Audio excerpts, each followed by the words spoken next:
include in genetic engineering. So, following basic steps are adapted by a genetic engineer during the manipulation of a gene. For example, यहाँ पे आपके पास सबसे best example आती है insulin की production की. Insulin की प्रोडक्शन किस तरीके से होती है, जो इंजीनियर्स हैं वो किस तरीके से जीन्स के साथ उसको जो है वो एक बॉडी से निकाल के दूसरे बॉडी में इंसर्ट करने के बाद किस तरीके से इंसुलिन की फॉर्मेशन करते हैं. सबसे पहला आपके पास आती है isolation. Isolation means separation of genes. Isolation of the gene of interest. Gene of interest mean जो आपको जीन चाहिए. यहाँ पे आपने एग्जांपल ली है, हमारी बॉडी से एक ऐसा सेल, एक ऐसा जीन हम उठा रहे हैं जो कि इंसुलिन बनाता है. ठीक है, जीन ऑफ इंटरेस्ट बन गया हमारे पास. In the first step the genetic engineer identify the gene of interest in a donor organism, कि जिसने वो चीज़ डोनेट करनी है. Special enzymes called restriction endonucleases are used to cut the identified gene from the total DNA of donor organism. अब हमारी body में हमारी DNA के अंदर एक जीन है. ठीक है, वो जीन जो है वो इंसुलिन की प्रोडक्शन करता है. अब उसका बिल्कुल हाफ ऑफ द पार्ट है जो कि इंसुलिन के प्रोडक्शन करता है, वो सेल, वो जीन. हमने एक, जाहिर सी बात है, जब हम ह्यूमंस बॉडी का ऑपरेशन होता है तो हम कोई ना कोई इंस्ट्रूमेंट्स यूज़ करते हैं. सीजर होता है ना, जो है उसको चीर फाड़ करने के लिए. अब वही, अब बेसिकली इसको सीजर ही कह ले, लेकिन हमने जीन्स की बात की तो हमने जीन की ही सीजर यूज़ की, जिसका हमने नाम दिया है रिस्ट्रिक्शन एंडोन्यूक्लियसिस. ठीक है, इसको इंस्ट्रक्शन मिलती है कि डीएनए का हाफ ऑफ द पार्ट, सिर्फ इतना पार्ट, रिक्वायर्ड पार्ट, ठीक है, उसको वो कट करता है. जब उसको वो कट करता है तो हम लोग जो है वो, अब पहले तो आपने पूरा डीएनए निकाला. डीएनए से जो आपको जीन सेल चाहिए वो उसको रिस्ट्रिक्शन एंडोन्यूक्लियस उसको कट करेगा. Use to cut the identified gene from the total DNA, मतलब टोटल डीएनए डोनर ऑर्गेनिज्म का जितना पार्ट आपको चाहिए वो रिस्ट्रिक्शन एंडोन्यूक्लियस उसको कट करके आपको दे देगा. ठीक है, यह आपका आ जाता है first step, isolation of a gene of interest. We have to separate insulin cell from the human genes. We used scissor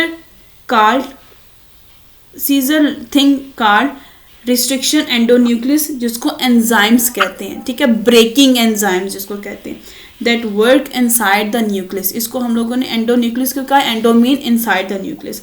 It will cut the desired gene. अब आपके पास वो जीन आ गई जिस पे आपने सारा काम करना, जिसे आपने इंसुलिन बनानी. ठीक है, अब insertion of the gene into a vector. Vector इसमें क्या है, वो मीडियम है, वो मीडिया है जिसके अंदर ये आपका इंसुलिन का जीन रहेगा और वो मल्टीपल डिवाइड होता जाएगा.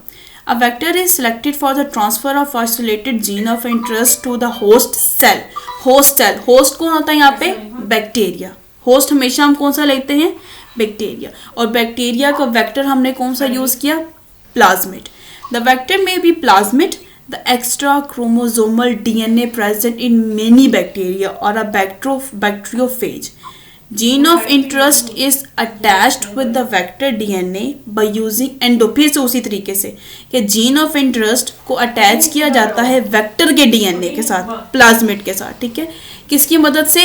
अब आपके पास क्या होगा, एक छोटा सा सर्कल है. ठीक है, एक छोटा सा सर्कल है, अब वो प्लाज्मिड है. प्लाज्मिड को सर्कल से आपने कट किया, जहाँ से आपने जीन का क्या कहते हैं, इंसुलिन का डीएनए आपने वहाँ प्लेस करना है. ठीक है, फिर आपने डीएनए उसको प्लेस किया, फिर वापस आपने लाइगेस यूज कर दिया जो कि जॉइनिंग एंजाइम होगा. पहले आपने उसको कट किया, अब वो खुला तो नहीं रहेगा, खुला रहेगा तो वो बाहर आ जाएगा, उसको कोई और चीज़ डिस्टर्ब कर देगी, वो तो प्रोसेस ही नहीं होगा. फिर आपने जो एंजाइम यूज़ किया जिसको जोड़ेगा वो आपने लाइगेस यूज़ किया. The vector DNA and the attached gene of interested are collectively called. अब ये बात यहाँ पर समझने वाली है. अब आपके पास क्या है कि वेक्टर डीएनए, प्लाज्मिड का डीएनए और जीन ऑफ इंटरेस्ट जो कि इंसुलिन का जीन था, उन दोनों का डीएनए जब मिल जाएगा तो उसको क्या कहलाएंगे, recombinant of DNA. This is the genetic engineering. Endonuclease are the breaking enzymes while ligase are the joining enzymes. इसको एक्सप्लेन करें, the gene of interest has to produce protein. We will shift that gene with the cell of any organism, bacteria, host and its vector plasmid. Vector media in which insulin gene will be inserted. Plasmid क्या है, extra circular DNA present in bacteria as a vector. Cut the plasmid to fit the gene insulin with endonucleus. Ligase, joining enzymes. Host क्या है? Bacteria. Career vector क्या लिया है bacteria में से? Plasmid क्या होता है? एक एक्स्ट्रा सर्कुलर डीएनए। बिल्कुल। अब वो एक्स्ट्रा सर्कुलर डीएनए प्लाज्मिड किसके साथ मिल जाएगा? उसी के बैक्टीरिया के साथ, यानी इंसुलिन, जो हमने इंसुलिन, यस, इंसुलिन जीन के डीएनए के साथ। फिर जब वेक्टर प्लस जीन ऑफ, यहाँ पे मैं लगा देती हूँ, यहाँ पे है ये चीज मैंने लिखी हुई है, vector plus gene of interest is equal to recombination of DNA. आपके पास शॉर्ट क्वेश्चन में डेफिनेशन पूछी जाती है, what is a recombination of DNA? आप कह देते हो the collective of vector and gene of interest is called recombination of DNA। ठीक है। अब आपके पास इंसर्शन या insertion of a recombination DNA into host. क्या अब आपने जो रिकॉम्बिनेशन डीएनए कर लिया है प्लाज्मिड का और इंसुलिन का, अब आपने उसको वापस होस्ट में डालना है। जो होस्ट था जिससे आपने प्लाज्मिड लिया था, अब आपने उसके अंदर वो रिकॉम्बिनेशन डीएनए होस्ट के अंदर डाल दिया, तो उस चीज़ को हम लोग कहते हैं जीएमओ, जेनेटिकली मॉडिफाइड ऑर्गेनिज्म। अब आपने स्पेसिफिकली एक जो है कहीं से आपने रिकॉम्बिनेशन कर दी है 2 डीएनए की, ठीक है, 2 डीएनए आपने मिला दिए, that is known as the recombination of any DNA.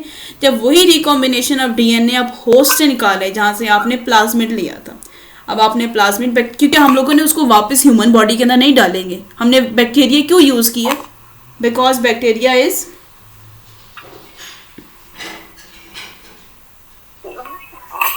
Bacteria, हमने क्या बताया था, बैक्टीरिया एक ऐसा सेल, एक ऐसी स्पीशी है इस यूनिवर्स में जो बहुत जल्दी डिवाइड हो जाती है, जो बहुत जल्दी मल्टीपल जीन्स बनाती है अपने।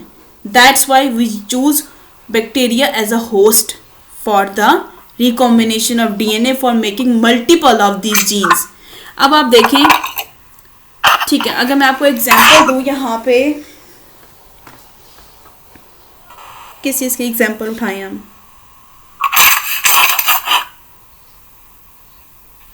वायरस। हाँ, मतलब देखें, अगर ये कोविड है, ठीक है, एक इंसान को कोविड हुआ, ठीक है, अब आप उसको आइसोलेट कर दोगे, उसको एक जगह रख दोगे, उसके जीन्स उसी के अंदर रहें, वो सेपरेट ना हो, वो फैले ना, ठीक है। एक रूम में एक बंदा है, उसको कोविड है, सेकंड रूम में, आपके एक रूम में जो है वो 20-25-50 बंदे हैं। अब अगर आप उसमें से हर एक रूम में 10% को डिवाइड कर दोगे, और वो जो कोविड वाला बंदा है हर एक रूम में 5 मिनट जाए, 5 मिनट जाए, 5 मिनट जाए, तो जो कोविड था वो क्या, कोरोना वायरस क्या था? वायरस था ना, बैक्टीरिया था, जर्म था, जो कि अपने सेल इतनी जल्दी डिवाइड करता था कि हमारी बॉडी में इम्यून सिस्टम को वो वीक कर देता था। अब वो सेल जैसे जैसे ह्यूमन बॉडी में जाते जाएंगे वो फैलते जाएंगे, वो डिवाइड होते जाएंगे, लेकिन उसमें होस्ट क्या है? बैक्टीरिया। बैक्टीरिया कोविड का डीएनए हमारी बॉडी के डीएनए के साथ अटैच होके उसको डिफेक्ट करना स्टार्ट कर देते हैं। तो इसी तरीके से आपने एक हमारी बॉडी से जीन सेल उठाया जो इंसुलिन बनाता है, जीन ऑफ इंटरेस्ट उठाया, फिर आपने प्लाज्मिड उठाया होस्ट की बॉडी से, बैक्टीरिया की बॉडी से, उन दोनों के डीएनए को मिलाया, उन दोनों की डीएनए जब मिल गए तो वो रिकॉम्बिनेशन ऑफ डीएनए बन गया। अब आपके वो जो रिकॉम्बिनेशन ऑफ डीएनए आपने वापस उसको पुट कर दिया होस्ट में, ताकि वो वहाँ ग्रो करे और उसके सेल की डिवीजन हो, और हमारे पास एक रिकॉम्बिनेशन डीएनए के same as it is multiple copies आ जाएं। अगर आप ये प्रोसेस करते हो एनिमल में तो ये कहलाएगा जेनेटिकली मॉडिफाइड एनिमल्स। फिर आप प्लांट में करोगे तो कहलाएगा जेनेटिकली मॉडिफाइड प्लांट। बैक्टीरिया में करोगे तो ये कहलाएगा जेनेटिकली मॉडिफाइड बैक्टीरिया। ठीक है, ये आपका हो गया यहाँ तक, जिसमें आपने आइसोलेशन भी कर दिया, इंसर्शन भी कर दिया, रिकॉम्बिनेशन भी कर दिया, फिर आपने अगेन इंसर्शन की, recombination of DNA into host.